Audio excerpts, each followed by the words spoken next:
আয়োজন করতেও এত বাধা? তাই বিতর্কের মাঝে সন্তোষ মিত্র স্কোয়ার নিয়ে এবার বড় কথা বলে দিলেন সজল ঘোষ। মায়ের আরাধনার সঙ্গে অপারেশন সিঁদুর, সন্তোষ মিত্র স্কোয়ারের পুজো নিয়ে উত্তেজনা চরমে। পুজো কার্যত শেষ, তবু যেন অপারেশন সিঁদুর দেখার ক্রেজ কিছুতেই কমছে না। একদিকে পুলিশের বাধা, অন্যদিকে উদ্যোক্তাদের অভিযোগ। পরের বারে একই হবে সন্তোষ মিত্র স্কোয়ারের পুজো। এবারের পুজোতে যা সিচুয়েশন হয়েছিল তাতে সজল ঘোষের অভিযোগ, পুজো ইচ্ছাকৃতভাবে বন্ধ করার চেষ্টা করেছে পুলিশ। অমিত শাহের উদ্বোধনের পরেই শুরু হয়েছিল জোর বিতর্ক।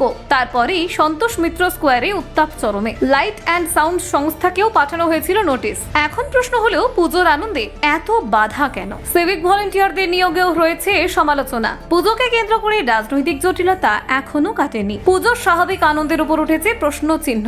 সন্তোষ মিত্র স্কোয়ারের পুজো নিয়ে সরাসরি অভিযোগ সজল ঘোষের। দুর্গা পুজো নাকি রাজনৈতিক কৌশল? সন্তোষ মিত্র স্কোয়ারকে নিয়ে এত কেন বিতর্ক? পরের বছর কি হবে দেখুন। সজল ঘোষ অভিযোগ করেছেন, পুলিশের পদক্ষেপ শুধুমাত্র প্রতিশোধমূলক। তিনি বলেন, পুলিশ ইচ্ছা করে নানান জটিলতা তৈরি করছে। আমরা লিখিত নির্দেশ চাইলে তারা ঠিকমতো উত্তরও দেয়নি। আবার বলছে পুজো চলতে পারবে না, আবার কোনো স্পষ্ট নির্দেশও দেয়নি। হ্যাঁ, একদিকে মায়ের আরাধনা, অন্যদিকে অপারেশন সিঁদুর, এই দুই মিলেমিশে একেবারে একাকার হয়ে গিয়েছে সন্তোষ মিত্র স্কোয়ারে। কলকাতার নামকরা পুজোর মধ্যে সন্তোষ মিত্র স্কোয়ারের পুজো সেরা হিসেবে খ্যাত।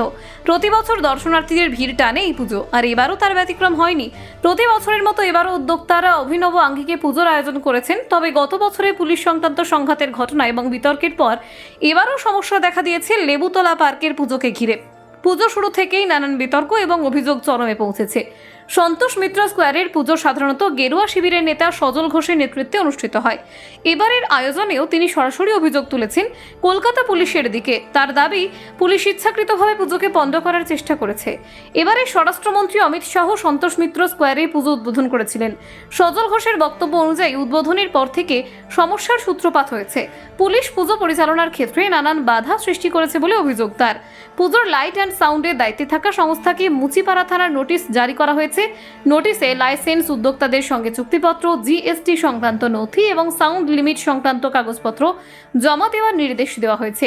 সজল ঘোষ প্রশ্ন তুলেছেন, দুর্গাপুজোর আয়োজন করতেই কি এবার এই ধরনের বাধা পেরোতে হবে? তার মতে, পুলিশ পরিকল্পনা অনুযায়ী উদ্যোক্তাদের দোষী সাব্যস্ত করতে চাইছে। তিনি বলেন, আমাদের এলাকায় নিযুক্ত সমস্ত সিভিক ভলেন্টিয়ারকে বসিয়ে দেওয়া হয়েছে। পুলিশ ধারণা করছে তারা আমাদের পক্ষ নেবেন। নেতার দাবি, দুর্ঘটনার অজুহাতে উদ্যোক্তাদের দায়ী করার চেষ্টা করা হচ্ছে।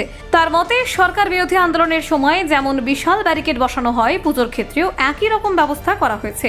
পুলিশ কমিশনার উদ্যোক্তাদের অভিযোগ মানতে নারাজ। তবে পুজো চলাকালীন নিরাপত্তা নিশ্চিত করতে এবং জনজীবন স্বাভাবিক রাখতে পুলিশ নানান পদক্ষেপ নিয়েছে।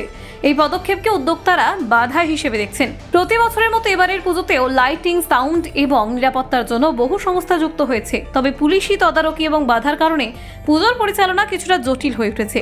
Bureau report, news prime Times.